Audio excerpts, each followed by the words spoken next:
Hi, my name is Amy Ruprecht, and I am a birth and postpartum doula and placenta encapsulation specialist.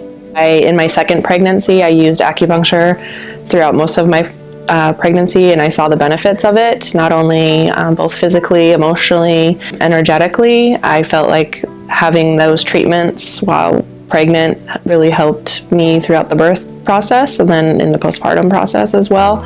So I find that acupuncture to fill the gaps in Western medicine that not really getting the most benefit from. And I tell people that I'm pursuing acupuncture, let them know that it's a modality to help with parts of the process that can help ease physical ailments, emotional ailments, and then just help overall with the birth process. I feel like it's something that is totally underutilized. And so me being part of this profession as a birth doula, supporting families and then giving them advice and information on how acupuncture can benefit them is something that has been an easy transition.